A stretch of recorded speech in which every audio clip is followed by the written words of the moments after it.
Bonjour mes élèves de la classe EB7, j'espère que vous êtes en bonne santé. Aujourd'hui, on va commencer par le premier chapitre, les solides et les liquides. À la fin de cette vidéo, on doit être capable de définir les termes solides, liquides et gaz et donner des exemples, d'identifier l'état d'un objet, de comparer les propriétés des solides, des liquides et des gaz concernant la forme et le comportement de la main, d'inférer que les surfaces libres d'un liquide dans des vases communiquant ont un même niveau horizontal et de citer les caractéristiques des solides pulvérisés. Le matériel que vous devez utiliser sont votre téléphone portable ou votre tablette et un cahier avec un crayon pour prendre des notes. Avant de commencer, veuillez lire et suivre ces instructions. Asseyez-vous dans un endroit calme, préparez vos utiles, suivez les instructions de votre enseignant, répétez la vidéo plus qu'une fois et consultez votre enseignant pour plus de clarifications. Si vous êtes assis dans votre salon, il existe différentes choses. Citez certaines de ces choses. Nous avons une armoire, canapé, lampadaire, table, jus de fruits, café. Alors, comment appelle-t-on toutes ces choses? Tout ce qui nous entoure ayant une masse et occupant un espace est appelé matière. Mais ces choses sont-elles les mêmes? Pouvons-nous les classer en groupes? Maintenant, c'est le temps d'apprentissage. La matière peut être classée en 3 états. Solide, liquide et gaz. Oh, c'est un cube de glace qui est en solide. Découvrons ses caractéristiques. On va commencer donc par les caractéristiques des solides. Considérez le cube de glace suivant. Pressez sur ce cube. Rien ne changera. Il conserve sa forme. Donc, la première propriété du solide est que le solide a une forme définie. Vous pouvez le tenir maintenant par la main. Donc, la deuxième propriété est que le solide peut être saisi par les doigts. Si ce cube est posé maintenant sur le bureau ou à l'intérieur d'un bécher, dans tous ces cas, comme vous voyez, il occupe le même espace. Donc, la troisième propriété est que le solide a un volume défini.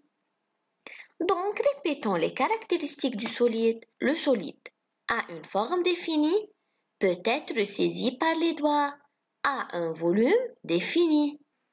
Oups, la température augmente. Le cube de glace sera fondu.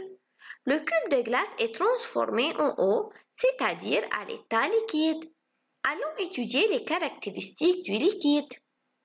Comme vous voyez ici, ce liquide a une forme cylindrique, alors qu'ici, il prend la forme de récipient. Qu'est-ce que ça veut dire? Cela signifie que le liquide n'a pas de forme définie. Il prend la forme du récipient. C'est la première propriété du liquide. Maintenant, regardez la forme de la surface du liquide dans ces récipients. C'est la surface de liquide dans ces récipients. Comme vous voyez, la surface est toujours horizontale. Donc, la deuxième propriété du liquide est que le liquide a une surface horizontale. Maintenant, comme vous voyez ici, le volume de ce liquide dans ce récipient est de 50 ml. On verse ce liquide dans un autre récipient. Sa quantité n'est pas modifiée, donc son volume est toujours de 50 ml. Alors, le liquide a un volume déterminé. Waouh, c'est la rivière qui coule. C'est la dernière propriété des liquides. Il coule. Répétons les caractéristiques du liquide. Donc, le liquide n'a pas de forme propre, a une surface horizontale, a un volume déterminé et il coule. Oh, la température continue d'augmenter. Que se passe-t-il au liquide? Lorsque la température augmente, le liquide sera transformé en un gaz. Donc, on va étudier les propriétés des gaz. On voit ici un ballon ovale. Alors la forme du gaz interne est la même que celle du ballon. Un autre ballon ayant la forme d'une souris. Alors, quelle sera la forme de ce gaz interne? Bien sûr, la même que celle du ballon. Et le dernier a une forme de cœur. Donc, le gaz interne est en forme de cœur. Alors, quelle sera la première propriété des gaz? Bien sûr, le gaz n'a pas une forme propre, il prend la forme du récipient qui le contient. Maintenant, essayez de tenir l'air autour de vous. Pouvez-vous le tenir? Bien sûr non. Alors, le gaz ne peut pas être saisi par les doigts. Maintenant, regardez cette vidéo. Que voyez-vous? Bravo! Un gaz qui coule. Alors, la troisième propriété du gaz est que le gaz coule. Oups! Que se passe? Le gaz remplit l'écran. Cela signifie que le gaz n'a pas de volume déterminé. Maintenant, répétez les caractéristiques du gaz. Le gaz n'a pas une forme propre. Il prend la forme du récipient qui le contient, ne peut être saisi par la main. Il coule, n'a pas un volume déterminé. Maintenant, classez les substances suivantes en fonction de leur état de la matière. Vous avez ici un tableau qui contient les trois états de la matière, solide, liquide et gaz. Et ici, il y en a quelques matières qu'on veut les classifier. Avant de donner la solution, je veux que vous arrêtez de vidéo et essayez de résoudre cette application. Vous avez 1 minute seulement. On va commencer maintenant. Verre, c'est un solide, bois, solide. L'eau, c'est un liquide. La glace, solide. L'oxygène, c'est un gaz. Huile, liquide. Le son, encore liquide. L'hydrogène, c'est un gaz. L'or, c'est un solide. Et à la fin, l'hélium, c'est un gaz. Passons maintenant à une nouvelle idée. On va parler des vases communicants. De son nom, il s'agit d'un ensemble de récipients ou de vases reliés entre eux à la même base. Comme vous voyez ici, il est composé de 5 vases qui sont connectés à la même base. Donc, ce sont les 5 récipients et c'est la base.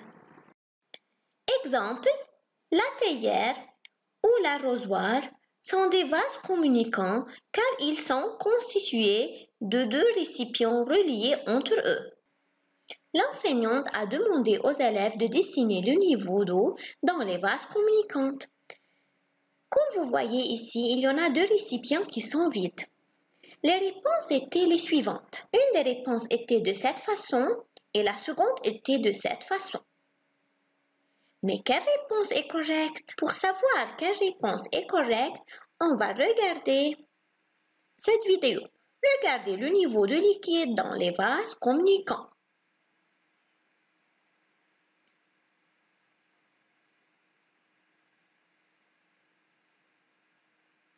Que voyez-vous?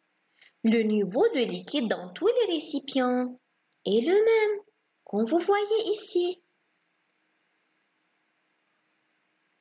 Il reste le même encore. Donc, les surfaces libres d'un liquide dans des vases communicants ont un même niveau horizontal. Mais c'est quoi les surfaces libres? La surface libre du liquide est la face qui n'est pas en contact avec les parois du récipient, comme vous voyez ici. Dans ces différents récipients, la surface libre est ça. Revenons aux informations précédentes. Alors, quelle sera la bonne réponse? Regardons les surfaces libres dans la première figure. Elles ne sont pas au même niveau, mais dans la deuxième figure, elles sont. Donc, la deuxième figure est la figure correcte, car les surfaces libres du liquide dans les vases communicants ont le même niveau horizontal. Maintenant, c'est le temps d'évaluation. Faire correspondre ces états à leurs propriétés correspondantes. On va donc relier ces états de la matière à leurs propriétés. Réfléchis un peu. Le solide peut être saisi par les doigts, a une forme propre et a un volume déterminé. Le liquide coule et a un volume déterminé. Et le gaz coule et n'a pas de volume déterminé. Passons à une autre application. On va dans cette application nommer cette verrurie. Ce sont les vases communicants, bravo. On va dire quelle figure représente correctement les surfaces libres du liquide dans cette verrurie quand elle est inclinée. Et on va justifier la réponse. Ici, il y en a deux figures. Regardons la première figure. La surface libre est-elle au même niveau horizontal? Non, bien sûr. Regardez la deuxième figure. La surface libre est-elle au même niveau horizontal? Oui. Donc, la première figure est la figure incorrecte, alors que la deuxième figure est la figure correcte. Puisque les surfaces libres du liquide dans les vases communicants ont le même niveau horizontal. Maintenant, c'est un grain d'haricot. Quel est selon vous son état de la matière? Bien sûr, c'est un solide. Est-il de forme définie ou indéfinie? Parce qu'il est solide, il a une forme définie. Pouvez-vous le tenir par vos doigts? Oui, bien sûr, peut-être saisi par les doigts. Mais si on met ce grain d'haricot dans un groupe, pensez-vous que ses propriétés restent les mêmes? On verra. Regardez ces différentes images. Elles sont toutes appelées solides, pulvérisées, ou bien on peut dire solide en poudre. Le solide pulvérisé est un solide sec, composé de nombreuses petites particules. Le solide pulvérisé peut être comparé au liquide car ils ont des propriétés communes et d'autres différentes. On va commencer par les propriétés communes. Les deux n'ont pas de forme propre. Ils prennent la forme du récipient. Les deux, encore, coulent. Mais quelles sont les propriétés différentes entre le solide pulvérisé et le liquide? Regardez le chocolat en poudre. Il s'entasse. Alors, le liquide, il se répand. Donc, le solide pulvérisé s'entasse alors que le liquide se répand lorsqu'il est versé. Les solides pulvérisés peuvent être saisis par la main alors que le liquide ne peut être saisi par la main. Si vous regardez la surface du riz, elle n'est pas horizontale, tandis que la surface du jus est horizontale. Indiquez les propriétés du sable mentionnées dans la figure suivante. Bravo, le sable coule et s'entasse. Maintenant, puisque nous ne pouvons pas voir l'air, prouvez-nous son existence par une expérience de votre choix. Filmez l'expérience et l'envoyez. La vidéo ne doit pas dépasser 3 minutes. Révisez les évaluations précédentes à retenir la fiche résumée solide et liquide. Réalisez l'expérience pour prouver l'existence de l'air, c'est un travail optionnel.